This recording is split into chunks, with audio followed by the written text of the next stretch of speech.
Hello students, आप सभी का स्वागत है। हमारा चैप्टर चल रहा है परमाणु संरचना, एटॉमिक स्ट्रक्चर। और आज की इस वीडियो में हम पढ़ेंगे परमाणु का क्वांटम यांत्रिकीय मॉडल, quantum mechanical model of atom. पिछली वीडियो में हमने पढ़ा द्रव्य का द्वैत व्यवहार और हाइजेनबर्ग की अनिश्चितता का सिद्धांत। बोर के परमाणु मॉडल की कमियों को देखते हुए और अधिक उपयुक्त परमाणु मॉडल के विकास के लिए कार्य किए गए और नए परमाणु मॉडल के विकास में इन दो सिद्धांतों का बड़ा महत्वपूर्ण योगदान रहा, द्रव्य का द्वैत व्यवहार और हाइजेनबर्ग की अनिश्चितता का सिद्धांत। इन दोनों सिद्धांतों को ध्यान में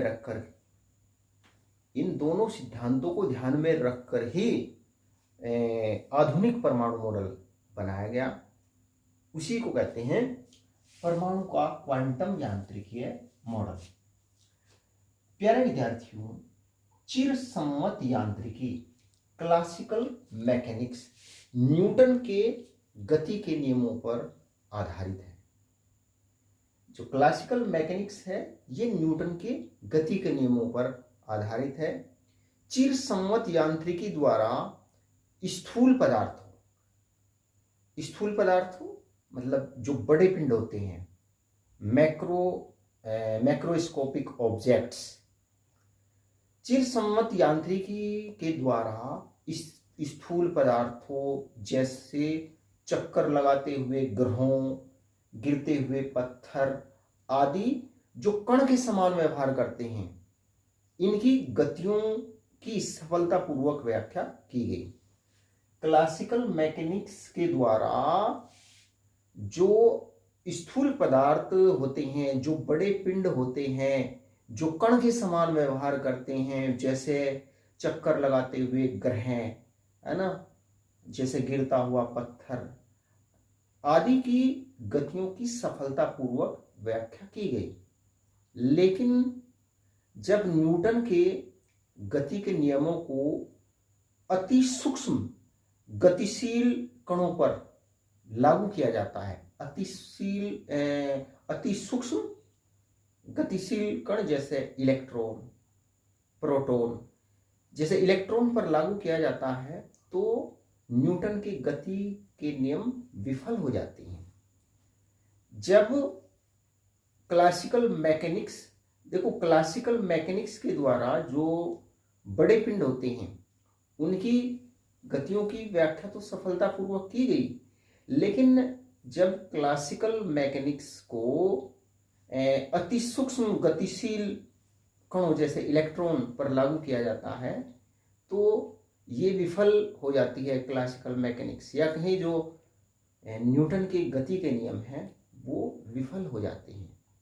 ऐसा इसलिए हुआ क्योंकि क्लासिकल मैकेनिक्स में द्रव्य के द्वैत व्यवहार, ड्यूअल नेचर ऑफ मैटर और हाइजेनबर्ग के अनिश्चितता के सिद्धांत को सम्मिलित नहीं किया गया, और इन्हीं दोनों सिद्धांतों को ध्यान में रख करके विज्ञान की एक नई शाखा विकसित की गई, जिसमें द्रव्य के द्वैत व्यवहार और हाइजेनबर्ग के अनिश्चितता के सिद्धांत को ध्यान में रखा गया। और इन दोनों सिद्धांतों को ध्यान में रख करके विज्ञान की नई शाखा विकसित की गई, जिसे कहते हैं क्वांटम यांत्रिकी, क्वांटम मैकेनिक्स। क्वांटम यांत्रिकी एक सैद्धांतिक विज्ञान है जिसमें अति सूक्ष्म वस्तुओं की गतियों का अध्ययन किया जाता है। क्वांटम यांत्रिकी एक सैद्धांतिक विज्ञान है, एक थ्योरेटिकल साइंस है, जिसमें उन अति सूक्ष्म वस्तुओं की गतियों का अध्ययन किया जाता है जिसमें कण और तरंग दोनों के गुण होते हैं, मतलब जो द्वैत व्यवहार प्रदर्शित करते हैं। स्थूल पदार्थों में तरंग के गुण नहीं होते, या अति न्यून होते हैं, तरंग के गुण बहुत कम होते हैं बड़े पिंडों में।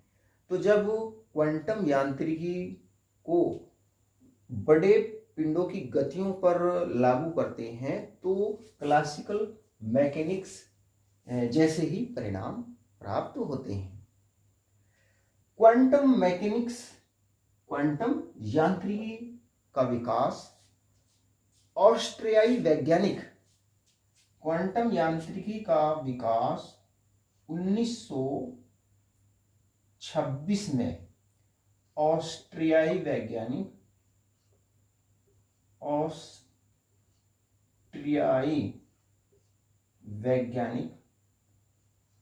Irwin Schrodinger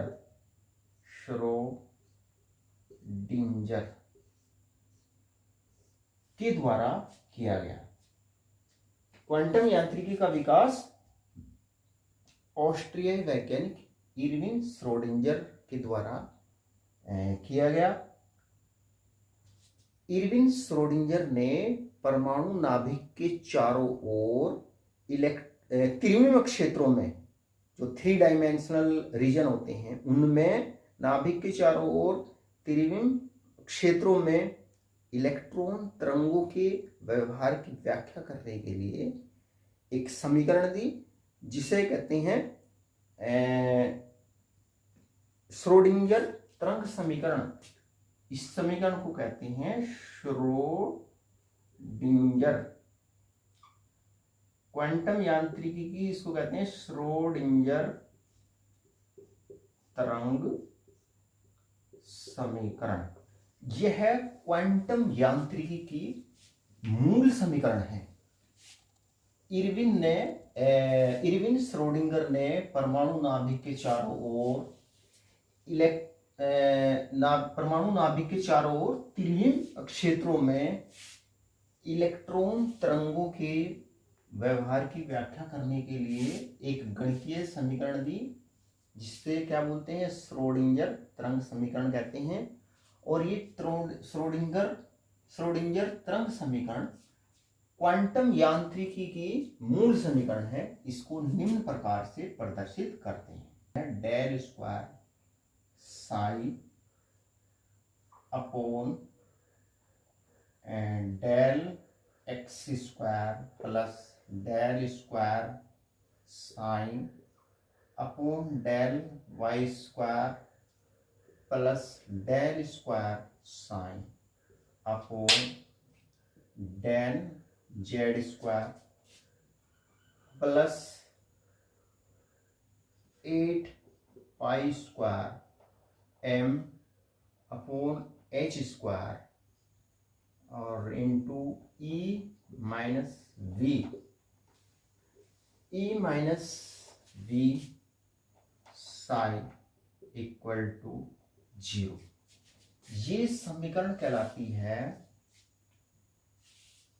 Schrodinger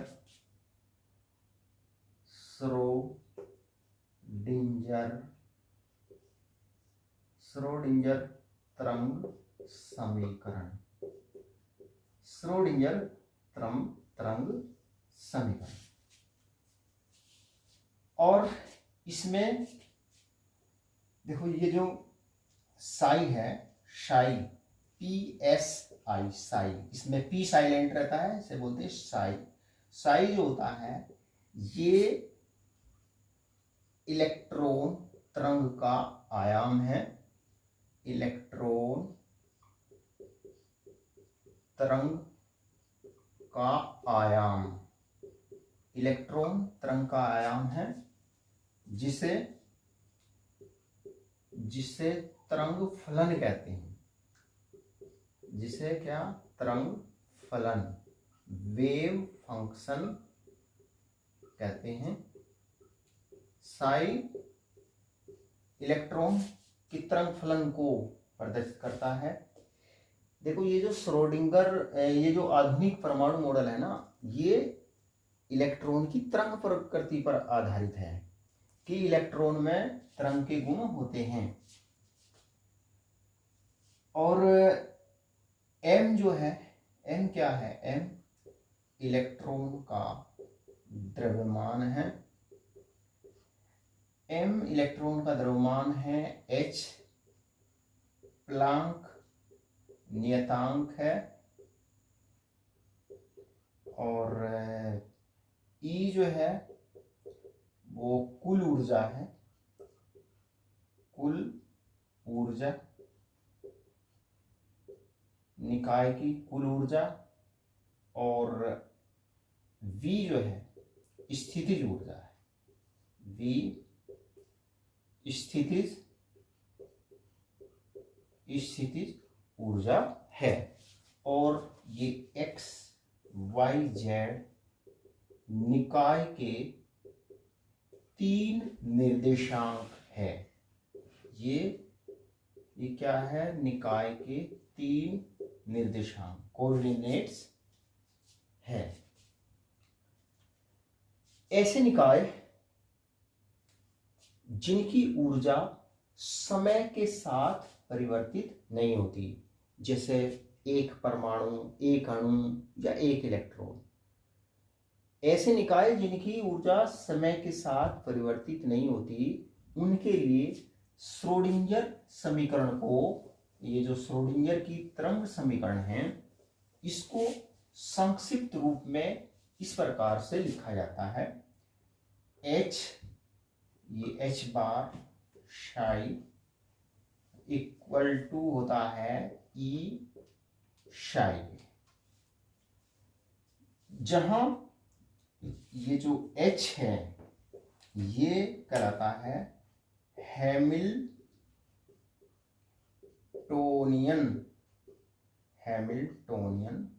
संकारक operator, Hamiltonian संकारक operator. ये एक गणितीय ऑपरेटर होता है जिसे कहते हैं हैमिल्टोनियन संकारक। श्रोडिंगर ने ये बताया कि निकाय की कुल ऊर्जा के व्यंजक से इस हैमिल्टोनियन संकारक को किस प्रकार से इसको लिखा जाता है। किसी निकाय की कुल ऊर्जा E उसके अवपरमाणुविक कणों, किसी निकाय की जो कुल ऊर्जा होती है वो उस निकाय के अवपरमाणुविक कणों, जैसे इलेक्ट्रॉन, प्रोटॉन, न्यूट्रॉन, अवपरमाणुविक कणों की गतिज ऊर्जा, अवपरमाणुविक कणों की गतिज ऊर्जा और इलेक्ट्रॉन व नाभिक के बीच आकर्षण व प्रतिकर्षण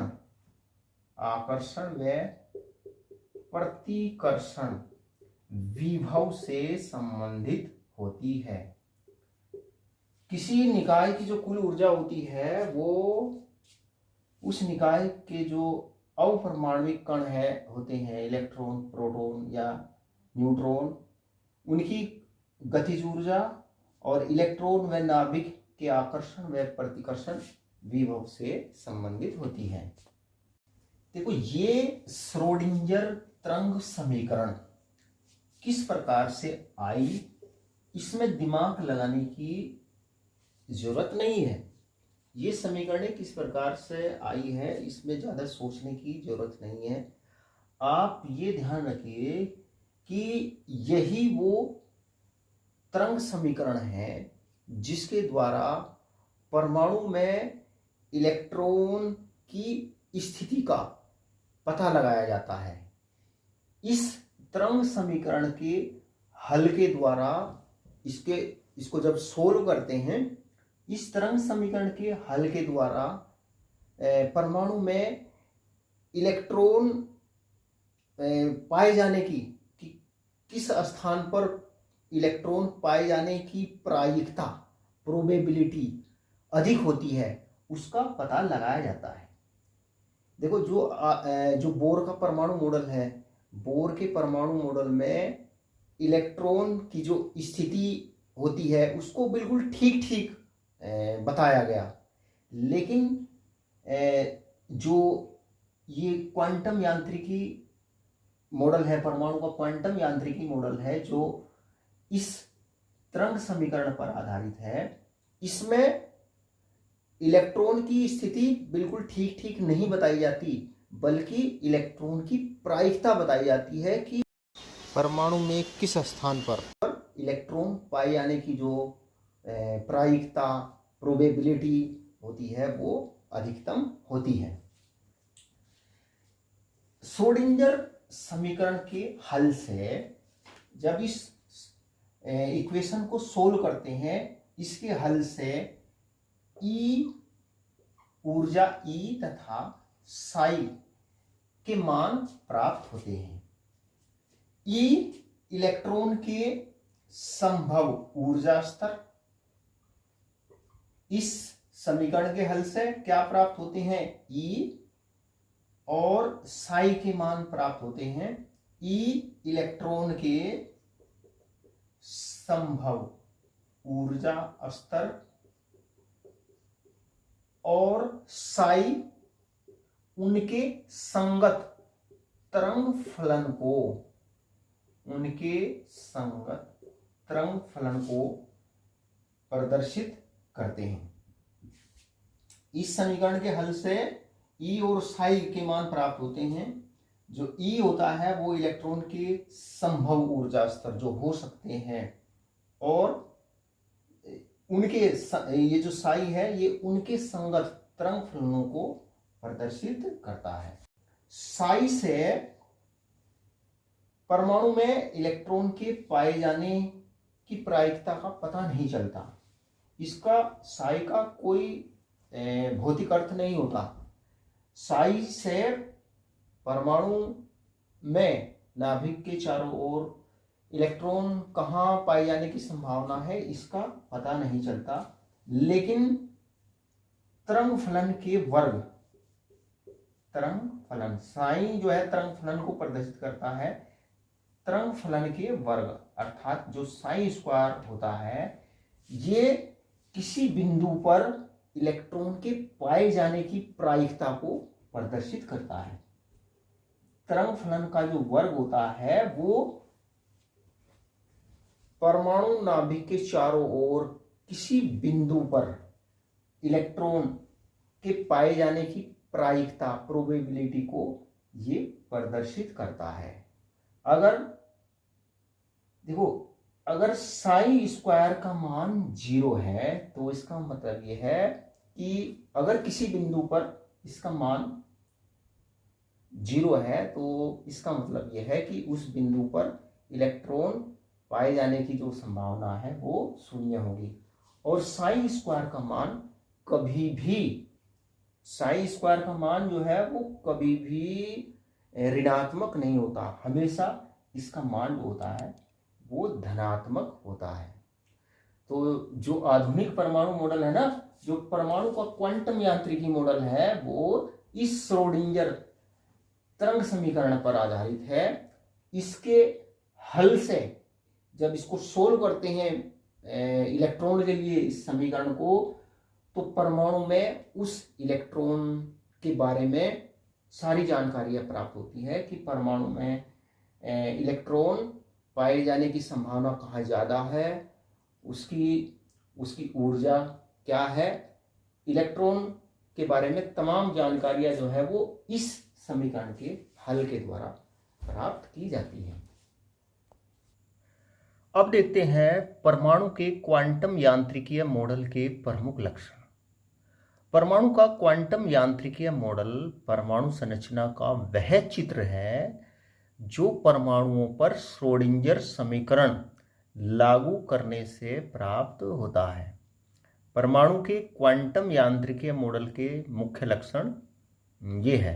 पहला, परमाणु में इलेक्ट्रॉनों की ऊर्जा क्वांटित होती है, अर्थात इसके केवल कुछ विशेष मान ही हो सकते हैं।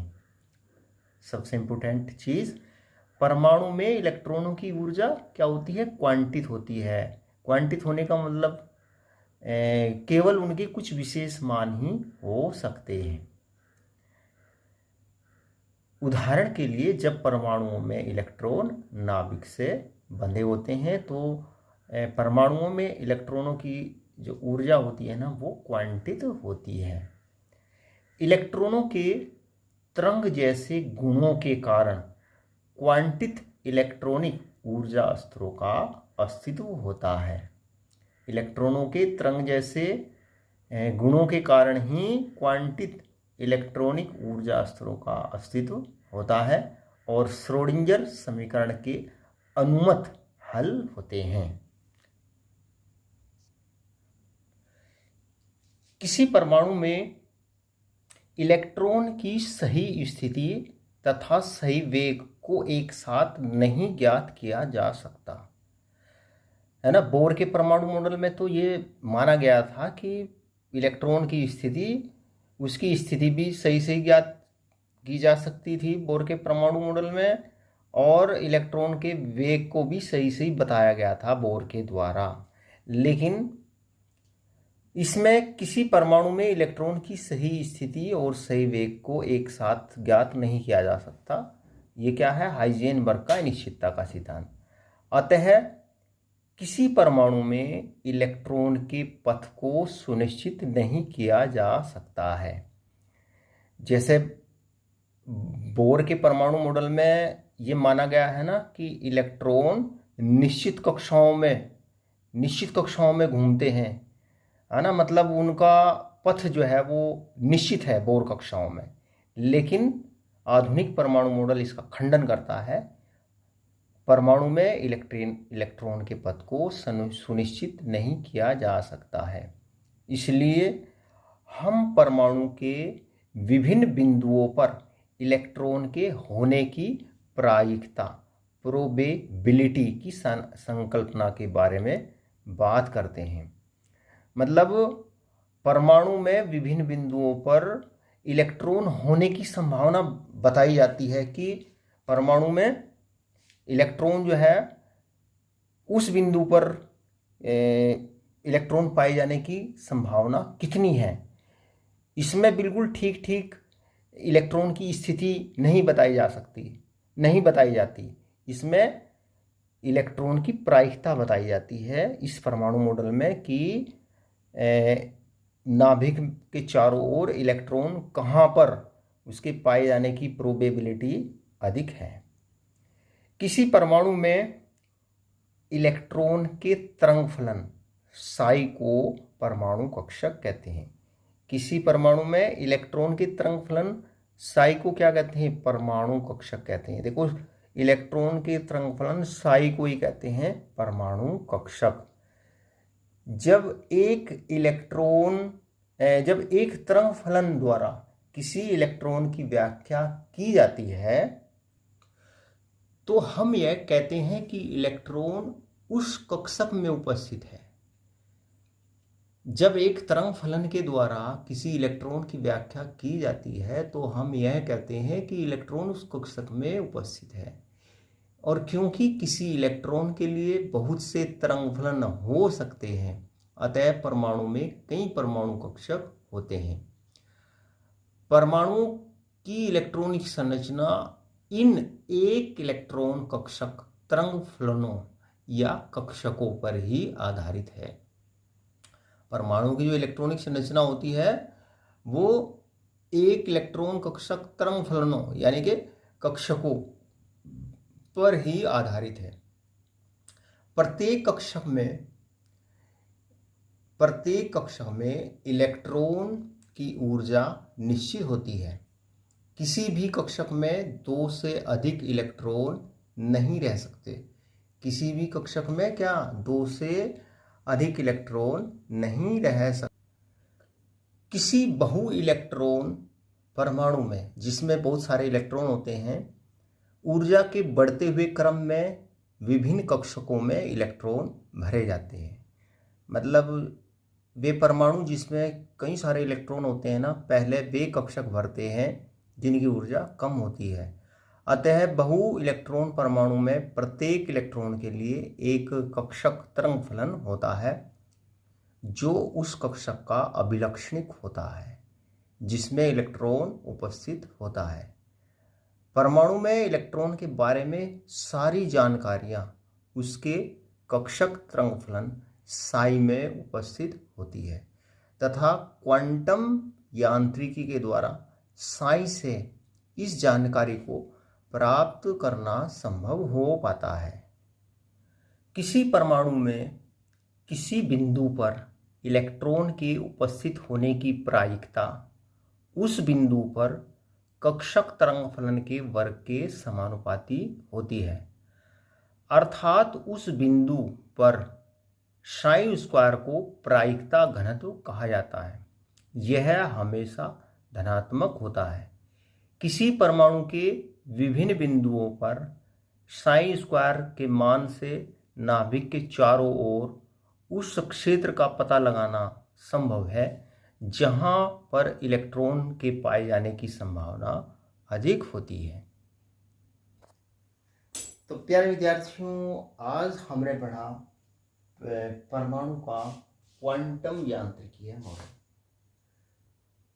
वीडियो अच्छा लगे तो वीडियो को शेयर जरूर करना, लाइक करना और चैनल को सब्सक्राइब करना। चैनल का नाम chemistry bye Ashok Kumar. Thank you, नमस्कार।